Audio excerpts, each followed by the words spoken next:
through the handicap as he should have done, and he's not a lot of scope there, and that's become a bit disappointing. Get back to the next horse, and that's the other filly in the race, number 2, the Jean Genie for Clive Cox. She's very fit, and she finished second again last time, but she was absolutely thrashed by Mary Bob in the Challenge Whip at Newmarket, a relatively uncompetitive race, and she, like Chantresse, is finding getting ahead in front difficult. She looks very fit though. Behind that is number 6, wearing cheek pieces. This is Terrific, and he is now a gelding also. He's settled down a bit since he first came into the paddock. He was very full of himself, kicking out as he came in. He made the running last time in the first time cheek pieces, which he retains today, and was a respectable second in a 4-runner race at Haydock. He's got the ability, he hasn't yet shown he's got the stamina. He's followed by number 7, and that is Cogital for Amanda Perrett. Another one who's become disappointing and has been gelded. He was certainly on one run at Sandown early this season. He's got a really sound chance. Since the gelding operation, he doesn't seem to have improved in 3 runs. Behind that, we've got number 10, and that is Running Cloud in the visor for Eve Johnson-Horton. Quite a difficult performer, I think. He tends to run in snatches and make life difficult for his jockey. Didn't appear to act at Epsom last time. One who has the ability, but doesn't look as though he always wants to give his jockey the help. And last of the imponderables is number 3. This is Crystal King from A Lovely Family. He's running for the first time as a gelding. Looks very relaxed. He's got no form to speak of, really, to suggest he could make a play here. I suppose the Newmarket run back in May was all right. It could be the making of him a bit of time off in a gelding operation, but you're getting nothing for the price because he's trained by a powerful stable and ridden by a powerful jockey. And those powerful stables and jockeys, Sir Michael Stout and Ryan Moore. So you've seen all of the horses in the paddock for our final race here at Leicester, with the evening drawing in. Yes, thank you, Lydia. Crystal King is the top of the betting. That Newmarket form early season reads quite well, but disappointing since gelding operation. Will it do better? 11-4. The Jean Genie's been running solidly 4-1. Half interested in Cogital from the family of Cape Tara, and Trevidic as well, who's got some Irish Oaks pedigree on the dam side as two potential improvers at the trip at a price. Thank you, Alex. And there is Crystal King down at the start. As you say, skinny on form. Yeah, pretty much paddock pick though. Looks very well. The run at Newmarket in the maiden in May was okay, but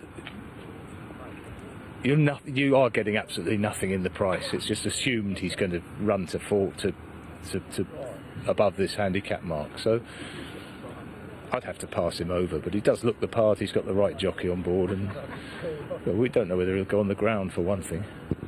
Marble Bar has attracted quite a bit of interest. Indeed, I think he's the one who really will relish the ground. I think he's just gone in, looks as though he's just gone in his coat, and he's been a bit of an underachiever. A mile around Lingfield probably didn't suit him at all last time. He was soon detached and struggling a bit, but he showed at Goodwood last year that he really relishes a soft surface, and I'm not surprised there's been money. Again, now if you're not on at the double figure prices, you don't really want to be on at 5-1. Nicola Curry taking the ride and claiming 3 off Marble Bar in the colours of the Earl Cadogan. Also towards the 4 of the market, behind Crystal King, the favourite who's now 3-1, is the Jean Genie, who has the form and consistent form at that. Yes, I thought she got wiped out quite quickly at Newmarket last time in that Challenge Whip, and I'd be surprised if she were able to win this race. I'm not sure how she's going to cope with the ground. I think she should be all right. She looks extremely fit. That's the one thing in her favour, or one of the things in her favour, and she will stay. Another thing, I just don't feel she's really looking as though she really wants to win races. This is probably a weaker race than one she's encountered. However, I'm trying to cover all the bases here. Well, it's that kind of race, this final race. Cacophonous is another one. You eye that early career form and you think, well, surely he'd have won a race by now, but he's kind of tailed off. Yeah, and certainly ran very poorly the last twice. He has dropped a little bit in the weights as a result. He looks fine, looks fit. I didn't think he looked quite as big and as I remembered him, and maybe my memory was playing tricks, but he looks absolutely fine, and the stable continue in decent enough form. Now, the one I kept looking at that's now coming in for some support is Golconda Prince, because he's been running in really competitive races in the north, and running well just about every time, and he really likes a bit of cut in the ground, and he got a bit of soft ground last time when the trip was probably a bit short for him, and he's got it properly today over the correct trip. So I thought he was significantly overpriced at double figures.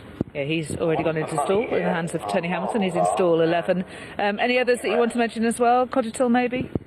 Yeah, maybe. I didn't like the way he's sticking his tongue out at me in the paddock, and they've tried different headgear, they've tried gelding him, and he still just comes up a little bit short. He's been running fine, but he did get thrashed in that race at Bath 2 outings ago, and I don't think it was a great performance to finish third in the maiden the other day. Set to go. And they're off. This is the second division of the Stewards Handicap over 1.25 miles. Ryan Moore at work early, coming out of the stalls on Crystal King, as the early leader is Marble Bar. A well-backed Marble Bar, taking them along under Nicola Curry, the green jacket Trevithick, and on the outside the Jean Genie. Chantresse is got a light blue cap, wearing cheek pieces on the inside, in company with Golconda Prince, and then Crystal King, chestnut with a white face. Coddital on that one's out, a Pioneering, Running Cloud and Cacophonous are the last three, as Marble Bar leads to Trevithick in second. The maroon and black hooped cap worn by Adam Kirby on the Jean Genie, on the outside of Chantresse and double seeking Ben Curtis, followed by Crystal King on the inside, Golconda Prince and Coddital. Back three still Pioneering, Running Cloud and Cacophonous is just a couple of lengths detached at the back of the field as they head towards halfway, and it is Marble Bar making his intentions very plain, going 2 lengths ahead of Trevithick in second place. Chantresse continues in third position, another length and a half or so back. The Jean Genie is in fourth, and then on the inside Crystal King, still with Golconda Prince and Coddital with some daylight on the outside. Running Cloud, Pioneering and Cacophonous in last place. Just steadied it slightly. Nicola Curry on Marble Bar, leading them in between the 4 and running down towards the 3 now. Just a neck in front of Trevithick in second. Just closing up a bit. Chantresse on the inside. Might be going better than a few. The Jean Genie. Moore is now angled out on Crystal King and asking that one to extend. Under the whip is Coddital down the outside. Marble Bar trying to fend off Chantresse. Crystal King is also starting to get rolling and fairly powerfully down the outside. Chantresse with Crystal King joining in now. Running Cloud staying on from the back, and then Marble Bar. Crystal King takes over now under Ryan Moore from Chantresse. Running Cloud is running home strongly down the outside. Crystal King, though, is 3 lengths clear, and Crystal King has won it. Second, Running Cloud. Chantresse in third, and Cacophonous past all bar 3 of them to take fourth. Oh, he's done it. Crystal King has powered clear to justify favouritism, and you fancy that's just the start of his handicapping journey.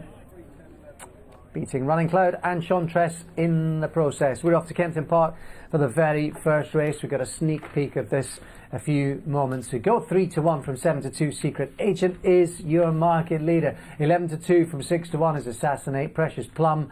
13-2, same price, 2Cs, who's easy to back. Show Me the Way of Real is the one at 8-1, who is solid, alongside Majorette, who's been back. Bit of money for Jeopardy John. In truth, they don't know what's going to win this, but Secret Agent has a solid enough chance, but slightly odd that Mercer's is 5 times the price, because on form there's not much to choose between those. Rach, but you thought Show Me the Way of Real might be the one. Yeah, and 8-1 is a solid enough price to kick off the opening race at Kempton. I mean, as we said before, he's a dual course and distance winner.